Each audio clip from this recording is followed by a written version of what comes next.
Hi ನಮಸ್ತೆ ಎಲ್ರಿಗೂ welcome back to my YouTube channel. ಇವತ್ತು ಡೈಲಿ ವ್ಲಾಗ್ನ ಶೇರ್ ಮಾಡ್ಕೊಳ್ತಾ ಇದ್ದೀನಿ. ಕುಶಾಲಿನಿ ಆ್ಯಂಡ್ ಪ್ರೇಯಾಂಶ್ ಇಬ್ಬರು ಕೂಡ ಆಚೆ ಬಂದು ಮಲ್ಕೊಂಡು ಆಟ ಆಡ್ತಿದ್ದಾರೆ ನೋಡಿ. ಈ ಒಂದು ಬೆಡ್ಶೀಟ್ನ ಅವನು ತೊಗೊಂಬಂದು ಹಾಕ್ಕೊಂಡಿದ್ದಾನೆ ನೆಲದಲ್ಲಿ. ಇದೊಂದು ಫೇವ್ರೇಟ್ ಬೆಡ್ಶೀಟು. ಅವನು ಯಾರಿಗೂ ಕೊಡೋದಿಲ್ಲ, ಖುಷಿಗೂ ಕೂಡ ಕೊಡ್ತಾನೆ ಇರಲಿಲ್ಲ, ಮಲ್ಕೊಳ್ಳೋಕ್ಕೂ ಬಿಡ್ತಾ ಇರಲಿಲ್ಲ. ಇವತ್ತೇನೋ ತುಂಬ ಪ್ರೀತಿ ಬಂದುಬಿಟ್ಟಿದೆ ನೋಡಿ, ಎಷ್ಟು ಮುದ್ದಾಡ್ತಿದ್ದಾನೆ ಅವಳನ್ನ ಅಂತ ಹೇಳಿ. ಒಂದೇ ಒಂದು ನಿಮಿಷ ಅಷ್ಟೇ ಮುದ್ದಾಡೋ ಅಂಥದ್ದು, ಆಮೇಲೆ ಅಲ್ಲೇ ಬೇಡ ಅಂತ ಹೇಳಿ ನೂಗ್ತಾ ಇರ್ತಾನೆ. ಅಮ್ಮ ಇಲ್ಲಿ ಬೆಳಗ್ಗೆ ಎದ್ದು ಬಂದು ಎಲ್ಲ ಕೆಲಸಗಳನ್ನ ಮುಗಿಸ್ಕೊಂಡು ಹಾಲು ಕಾಯಿಸ್ತಾ ಇದ್ದಾರೆ. ಬೆಳಗಿನ ಟೈಮು ಅವರು ಗಂಜಿ ಕಾಸ್ಕೊಂಡು ಕುಡಿಯೋವಂಥದ್ದು, ಇಲ್ಲ ಹಾಲು ಕಾಸ್ಕೊಂಡು ಕುಡಿಯೋವಂಥದ್ದು ಅವರ ಡೈಲಿ ರೂಟೀನು. ಇವತ್ತು ನಾನು ಹಾಲು ಕುಡಿತಾ ಇದ್ದೆ. ಪರಂಗಿಕಾಯಿ ಪಲ್ಯನ ಮಾಡೋದಕ್ಕೆ ಅಂತ ಹೇಳಿ ಎಲ್ಲ ಕಟ್ ಮಾಡ್ಕೊಳ್ತಾ ಇದ್ದಾರೆ. ಇದು ಕುಂಬಳಕಾಯಿ ಪಲ್ಯ ಥರನೇ ಇರುತ್ತೆ, ಸೇಮ್ ಅದೇ ಪ್ರೋಸೆಸ್ಸು ಮಾಡೋ ಅಂಥದ್ದು ಎಲ್ಲದು ಕೂಡ ಅಷ್ಟೇ. ಟೇಸ್ಟು ಕೂಡ ತುಂಬಾ ಚೆನ್ನಾಗಿರುತ್ತೆ. ರೊಟ್ಟಿ ಅಥವಾ ದೋಸೆ ಯಾವುದಕ್ಕಾದ್ರೂ ಚೆನ್ನಾಗಿರುತ್ತೆ.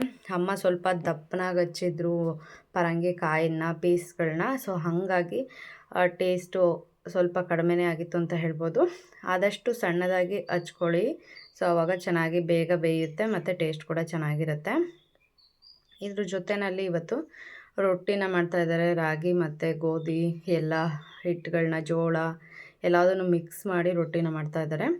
ನಮ್ಮ ಮನೆಯಲ್ಲಿ ನಮ್ಮಪ್ಪ ಬರೀ ಅಕ್ಕಿ ರೊಟ್ಟಿನ ತಿನ್ನೋದಿಲ್ಲ, ಸೊ ಅದಕ್ಕೋಸ್ಕರ ಆಲ್ಮೋಸ್ಟ್ ರಾಗಿ ಅಥವಾ ಎಲ್ಲದೂ ಕೂಡ ಹಿಟ್ಟುಗಳನ್ನ ಮಿಕ್ಸ್ ಮಾಡಿ ರೊಟ್ಟಿನ ಹಾಕುವಂಥದ್ದು ಜಾಸ್ತಿ. ಕುಶಾಲಿನಿ ಅವರು ಅಡುಗೆ ಮನೆಯಲ್ಲಿ ಆಟ ಆಡ್ತಿದ್ದಾರೆ ನೋಡಿ. ಇಲ್ಲಿ ಯಾರನ್ನು ಕೂಡ ಎತ್ಕೊಳ್ಳಿ ಅಂತ ಕೇಳೋದಿಲ್ಲ ಅಮ್ಮ ಮನೆಗೆ ಬಂದಾಗ. ಸೊ ಅಲ್ಲಿ ಅವಳು ಪಾಡಿಗೆ ಅವಳು ಆಟ ಆಡ್ತಾ ಇರ್ತಾಳೆ. ಯಾರನ್ನು ಕೂಡ ಒಂದ್ಸಲ ಕೂಡ ಎತ್ಕೊಳ್ಳಿ ಆಟ ಆಡಿಸಿ ಅಂತ ಕೇಳೋದಿಲ್ಲ. ಅವಳಿಗೆ ಏನು ಬೇಕೋ ಅದನ್ನು ಇಟ್ಕೊಂಡು ಆಟ ಆಡ್ತಾ ಇರ್ತಾಳೆ. ಪ್ರೇಯಾಂಶ್ ಆಲ್ರೆಡಿ ಬಂದು ಇಲ್ಲಿ ಮೇಲ್ಗಡೆ ಮಲ್ಕೊಂಡಿದ್ದಾನೆ ನೋಡಿ, ಹಾಸಿಗೆ ಮೇಲೆ. ಸೊ ಅಲ್ಲಿ ಹೋಗಿ ಅವಳು ಗಲಾಟೆ ಮಾಡ್ತಾ ಇದ್ದಾಳೆ.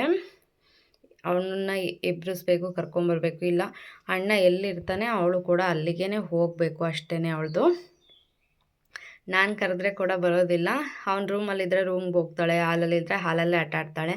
ಇಲ್ಲ ಅವನು ಆಚೆ ಹೋದ ಅಂತಂದರೆ ಅಲ್ಲಿಗೆ ಹೋಗಬೇಕು. ಅವ್ನು ಸೈಕಲ್ ತೊಗೊಂಡ್ರೆ ಇವಳಿಗೂ ಅದೇನೇ ಬೇಕು. ಸೊ ಪರಂಗಿಕಾಯಿ ಪಲ್ಯನ ಮಾಡೋದಕ್ಕೆ ಒಂದು ಬಾಣಲಿ ಅಥವಾ ಎಂದಾದ್ರೂ ಕಡಾಯಿನ ಇಟ್ಕೊಂಡು ಅದಕ್ಕೆ ಒಂದು 2-3 ಟೇಬಲ್ ಸ್ಪೂನಷ್ಟು ಎಣ್ಣೆ ಹಾಕಿ ಸಾಸಿವೆ ಜೀರಿಗೆನ ಹಾಕ್ಕೊಳ್ಳಿ. ಅದಾದಮೇಲೆ ಕಡಲೆಬೇಳೆನ ಹಾಕಿ ಒಂದು ಇಡೀ ಚೆನ್ನಾಗಿ ಫ್ರೈ ಮಾಡ್ಕೊಳ್ಳಿ. ಕಡಲೆಬೇಳೆ ಹೆಚ್ಚಿಗೆ ಹಾಕಿದ್ರೆ ಟೇಸ್ಟ್ ಚೆನ್ನಾಗಿರುತ್ತೆ. ಕಡಲೆಬೇಳೆ ಎಲ್ಲ ಕೆಂಪಾದಮೇಲೆ ಸ್ವಲ್ಪ ಕರಿಬೇವಿನ ಸೊಪ್ಪು ಮತ್ತು ಹಸಿರು ಮೆಣಸಿನ್ಕಾಯಿ ಕಟ್ ಮಾಡಿ ಇಟ್ಕೊಂಡಿರೋವಂಥದ್ದು ಹಾಕಿ, ಖಾರದ ಪುಡಿ ಹಾಕೋದಕ್ಕೆ ಹೋಗಬೇಡಿ. ಹಸಿರು ಮೆಣಸಿನ್ಕಾಯಿ ಇದ್ದರೆ ಹಸಿರು ಮೆಣಸಿನ್ಕಾಯಿ ಅಥವಾ ಒಣಮೆಣ್ಸಿನ್ಕಾಯಿನ ಹಾಕಿ, ಖಾರದ ಪುಡಿ ಹುರ್ಗಾಳ ಪುಡಿ ಹಾಕ್ಕೊಳ್ಳೋಂಥದ್ದು ಚೆನ್ನಾಗಿರೋದಿಲ್ಲ ಇದಕ್ಕೆ. ಸೊ ಇವಾಗ ಕಟ್ ಮಾಡಿರೋವಂಥ ಪರಂಗಿಕಾಯಿ ಪೀಸಸ್ನ ಹಾಕ್ಕೊಳ್ತಾ ಇದ್ದೀವಿ. ಇದನ್ನು ಕೂಡ ಅಷ್ಟೇ, ಪರಂಗಿಕಾಯಿನ ಕಟ್ ಮಾಡಿದ ಮೇಲೆ ಅದನ್ನು ನೀಟಾಗಿ ವಾಶ್ ಮಾಡ್ಕೊಳ್ಬೇಕಾಗತ್ತೆ.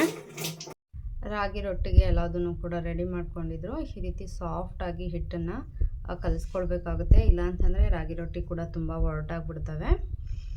ಚೆನ್ನಾಗಿ ಬಿಸಿ ನೀರನ್ನು ಕುದಿಯೋದಕ್ಕಿಟ್ಟು ಅದನ್ನು ಹಾಕಿ ಕಲಿಸ್ಕೊಳ್ಬೇಕು. ತಣ್ಣೀರಲ್ಲಿ ಕಲಿಸಿದ್ರೆ ರಾಗಿ ರೊಟ್ಟಿ ಅಂತೂ ಬರೋದಿಲ್ಲ ಚೆನ್ನಾಗಿ.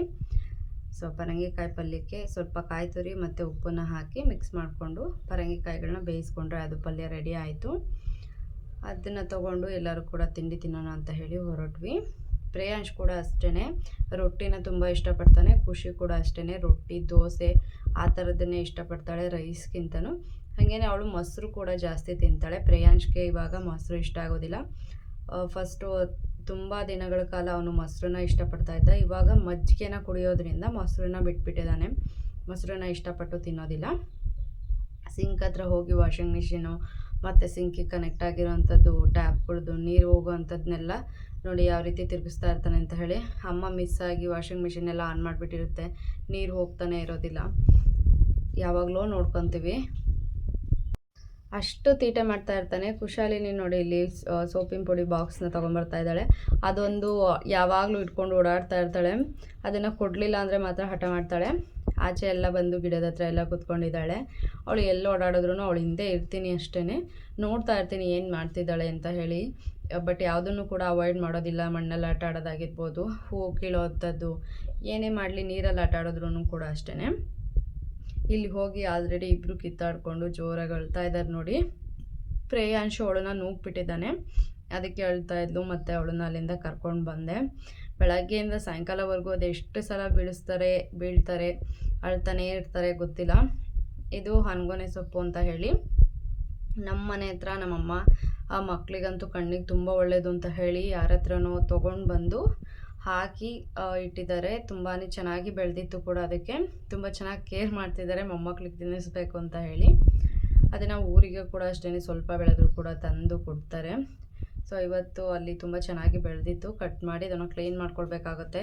ತುಂಬ ದಪ್ಪಗಿರುತ್ತೆ ಬೇರು, ಅದು ನಾರಿನ ಅಂಶ ಎಲ್ಲ ಜಾಸ್ತಿ ಇರೋವಂಥದ್ದು. ಅದನ್ನು ಕಟ್ ಮಾಡಿ ತೆಗೆದು, ಮತ್ತು ಹೂವಾಗಿರೋವಂಥದ್ದನ್ನು ಕೂಡ ಕಟ್ ಮಾಡಿ ತೆಗೆದು ಎಲ್ಲ ಕ್ಲೀನ್ ಮಾಡಿಕೊಂಡು ಅದನ್ನು ಸಣ್ಣದಾಗಿ ಕಟ್ ಮಾಡಿ ಕುಕ್ಕರ್ನಲ್ಲಿ ಕೂಗಿಸಿ ಸ್ವಲ್ಪ ಉಪ್ಪು ಹಾಕಿ ಕೊಡುವಂಥದ್ದು. ಮತ್ತು ಅದನ್ನು ನೀರು ಕೂಡ ಬೇಯಿಸಿರೋವಂಥದ್ದನ್ನು ಕೂಡ ವೇಸ್ಟ್ ಮಾಡೋದಿಲ್ಲ. ಪ್ರೇಯಾಂಶ್ಗೆ ಅದನ್ನು ಕೂಡ ಸೂಪ್ ರೀತಿಯಾಗಿ ಏನಾದರೂ ಮಾಡಿ ಕೊಡ್ತೀನಿ. ಅದರಲ್ಲಿ ಕೂಡ ಇಲ್ಲಿ ಕುಶಾಲಿನಿಗೆ ಕಲ್ಲಂಗಡಿ ಹಣ್ಣನ್ನು ಕಟ್ ಮಾಡಿ ಕೊಡ್ತಾ ಇದ್ದೀನಿ. ಇದು ಕೂಡ ಅಷ್ಟೇ ಅವಳ ತುಂಬಾ ಫೇವ್ರೆಟ್ ಕಲ್ಲಂಗಡಿ ಹಣ್ಣು ಫ್ರೂಟು. ತುಂಬ ಜಾಸ್ತಿನೇ ತಿಂತಾಳೆ. ಎಷ್ಟು ಕೊಟ್ಟರು ಪೀಸಸ್ಗಳನ್ನ ಆರಾಮಾಗಿ ತಿಂತಾ ಇರ್ತಾಳೆ.